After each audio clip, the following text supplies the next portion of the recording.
Good morning and welcome to BOTB HQ in Parsons Green, South West London. My name is Christian Williams, a presenter here at BOTB, where we're here this morning to judge the latest dream car competition, which ran from the 1st to the 7th of February 2021. Just before I hand over to the lawyer this morning, once again, massive congratulations to last week's winner of the dream car competition, Richard Martinez, winning that brand new VW California Ocean camper van, plus £70,000. I'd now like to pass over to Alex Evans from Onside Law, who will oversee the proceedings this morning.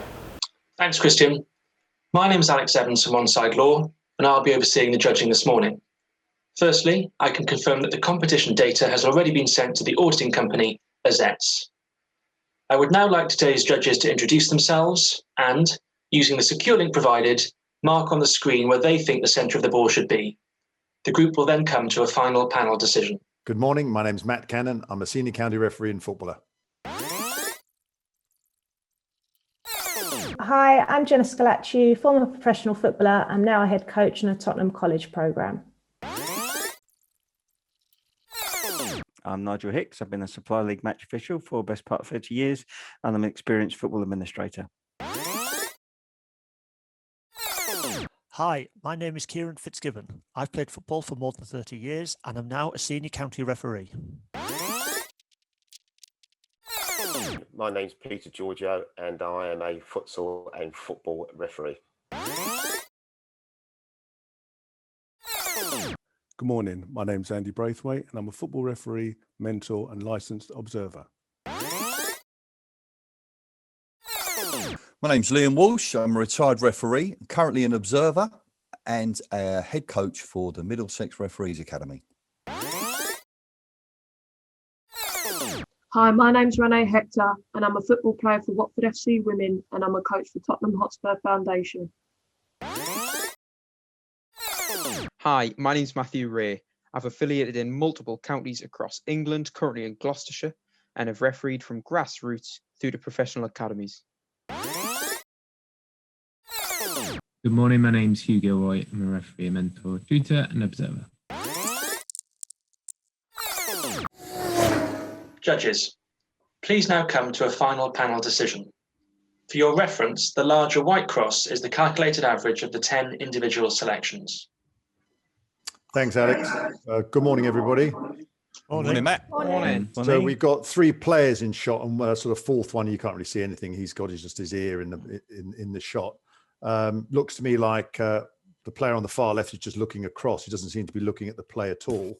And the two players, the guy in blue at the bottom, seems to be waiting for the ball to come. But I think the number two has sort of come over the top of him and he's looking arms up to pull down to head the ball. That's my view. Draw a line up. It's got a narrow band from this guy.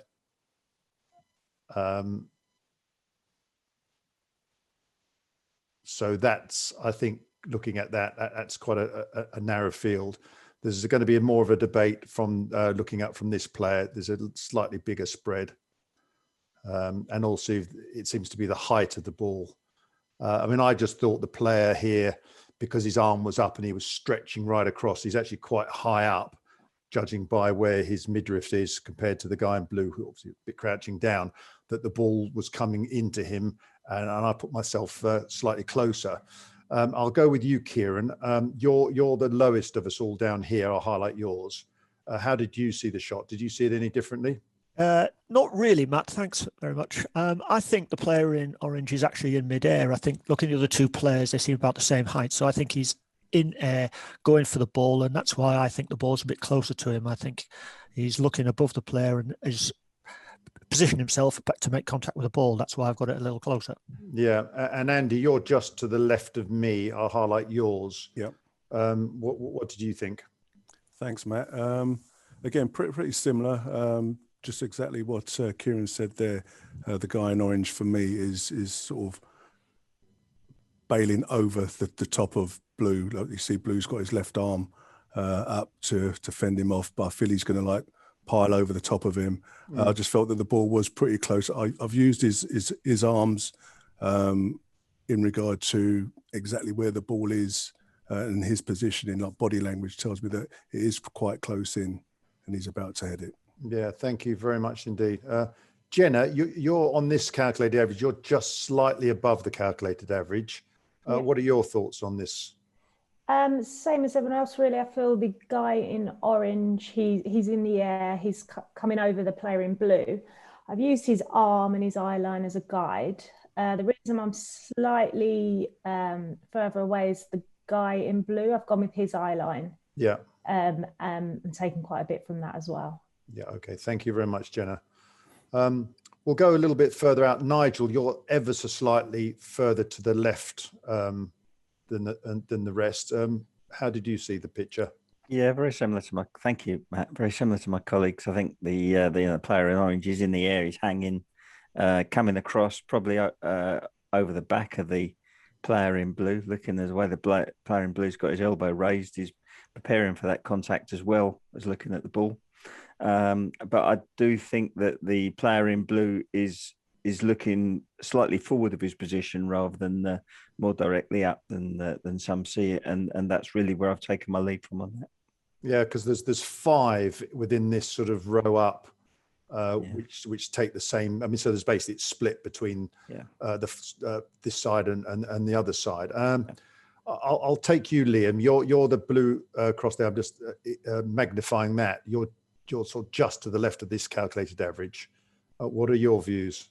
Thanks, Matt. I can only really echo what my colleagues have said. For me, the guy in orange is going to be the clear winner of the ball. He's looking, his eyes are through the ball, and then you've got the guy in blue beneath him. For me, he's just looking to block. I don't think he can win the ball. He's just looking. He's late jumping. He's looking to block. But I've taken my cross is an intersection. Basically, because we've only got one eye from each player in shot. Yeah. So I've realistically I've used an intersection of that. Now, you very interesting what you said. We got this tight band coming from the guy in orange, and then it's just about your own personal opinion where you think the spread is from the guy in blue. And I've gone that little bit more, to the left of everybody else. Yeah, sure. I mean, obviously, there's 3 of us to the right-hand side, Kieran, myself, and Andy. And if I remove the 3 of us, you'll see the calculated average comes into the main cluster. It's a bit left, it's more in line with the 5 choices on the left-hand side.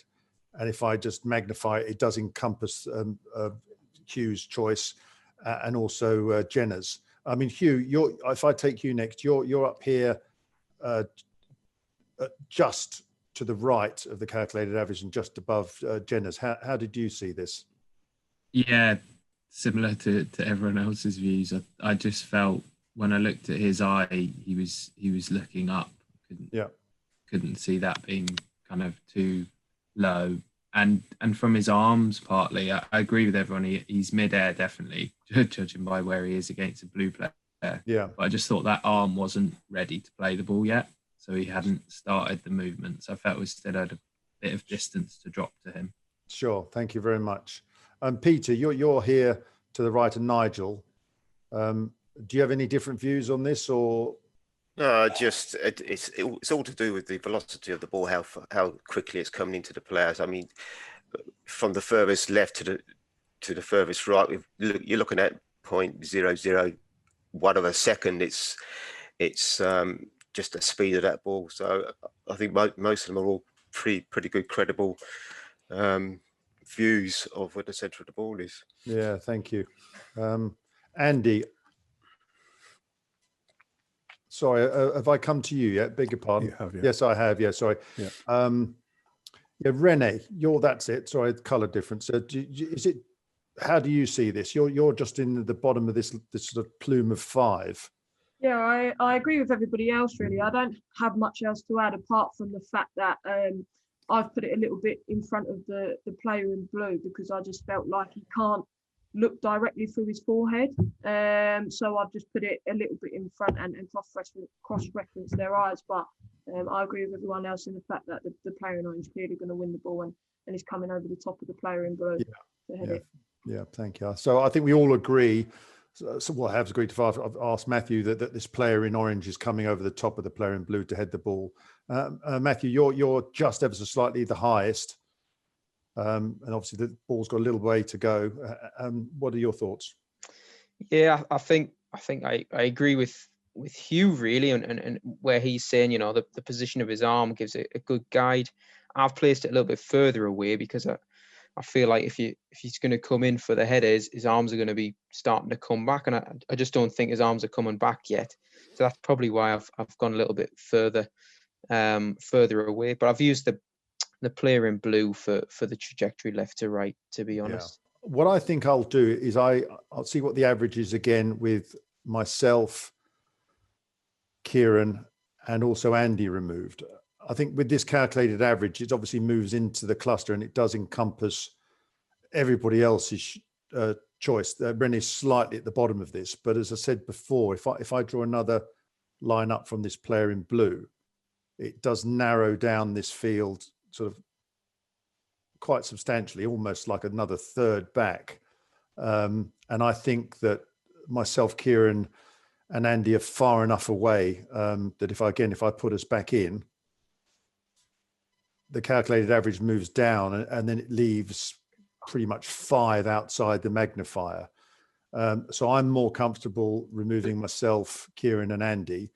And if I can go to a vote about that to see if anyone has got any more things to say that would suggest that it needs to be moved again.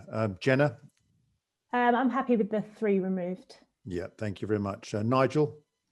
Yeah, I feel the same. Happy with the 3 removed. Although I'd commend you, Matt, for that. I think you know that's a great call by yourself. There. Well, I think it is important that from the player's perspective, that if some of our judging, although they're very valid reasons, are out of the way of the others.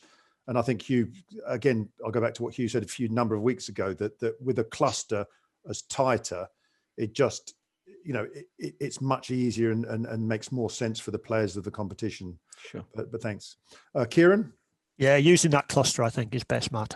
Yeah, thank you. Peter? Yes. Great. Andy?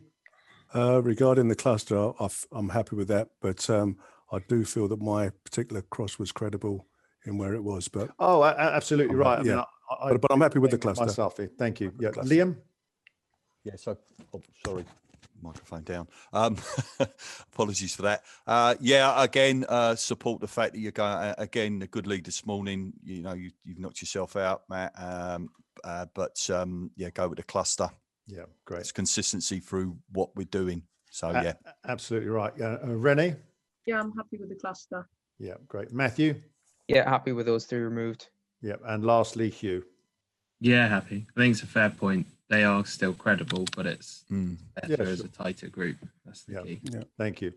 Okay, Alex, after a good debate, we've decided to judge on the average with myself, Kieran, and Andy's choices removed.